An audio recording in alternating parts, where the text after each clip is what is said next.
Empat delegasi Aceh Sumatera National Liberation Front atau ASNLF, yaitu Asnawi Ali sebagai ketua delegasi, beranggotakan Yusril Abdullah, Yusri Talib, dan Imran Abdul Rauf. Empat warga negara Swedia keturunan Aceh ini menghadiri sidang PBB urusan minoritas yang ke-8 tanggal 25 November tahun 2015 bersama sejumlah perwakilan negara dan bangsa-bangsa minoritas di dunia. Pembicara pertama, Imran Abdul Rauf, membacakan pernyataan atas nama organisasi Swedish Achenese Association atau Persatuan Masyarakat Aceh di Swedia. Generasi muda ASNLF ini menyorot sepak terjang pelanggaran HAM di Aceh sebelum atau pasca penandatangan MOU Helsinki yang dilakukan oleh TNI maupun Polri. Pembunuhan warga sipil tanpa proses peradilan masih terjadi di Aceh. Begitu juga dengan korupsi, juga jadi topik pembicaraan di forum internasional itu. Ladies and gentlemen, my name is Imran Abdul Rauf and I'm from Aceh. I represent the Swedish Achenese Association based in Sweden. I would like to raise the issues of the role of Indonesia's police and its excessive use of powers on minorities, particularly in my homeland Aceh.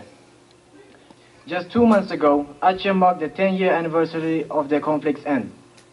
But despite promises by Indonesian government, this has been a lost decade for tens of thousands affected by the conflict, and the authorities have shown little interest in addressing past crimes.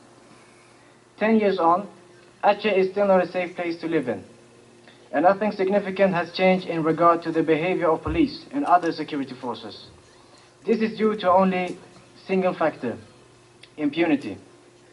In this regard, Amnesty International has repeatedly revealed that despite a decade of supposed reform, Indonesia's police continue to be implicated in beatings, shootings, and even killing unarmed civilians without fear of persecution or sanction. Sementara itu, Asnawi Ali sebagai pembicara dari ASNLF memfokuskan pidatonya tentang peran polisi dalam menjalankan hukum dan tantangan-tantangan yang dihadapi minoritas di seluruh Indonesia, khususnya di Aceh. Menurut ASNLF, ada 3 faktor yang telah membuat Indonesia gagal sebagai sebuah negara, yaitu kekebalan hukum atau impunitas, korupsi dan budaya suap dan pungli. Asnawi Ali menunjukkan bahwa penegakan hukum dan impunitas merupakan hal yang sangat sulit untuk Indonesia. Kekebalan hukum terhadap para pelanggar HAM berat yang telah membunuh, menyiksa, dan menghilangkan ribuan nyawa rakyat Aceh selama 3 dekade konflik yang tidak pernah diadili, apalagi dihukum, kata Asnawi di depan forum internasional tersebut.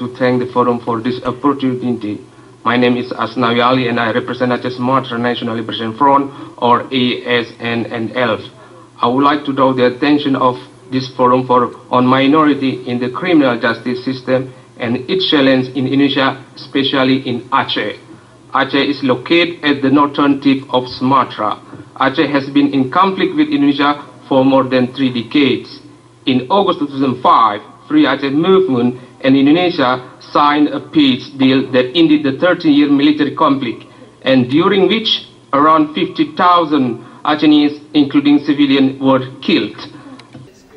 Di sisi lain, Wakil Delegasi Tetap Republik Indonesia untuk PBB di Jenewa, Jaka Awal, membantah tudingan dilontarkan oleh ASNLF.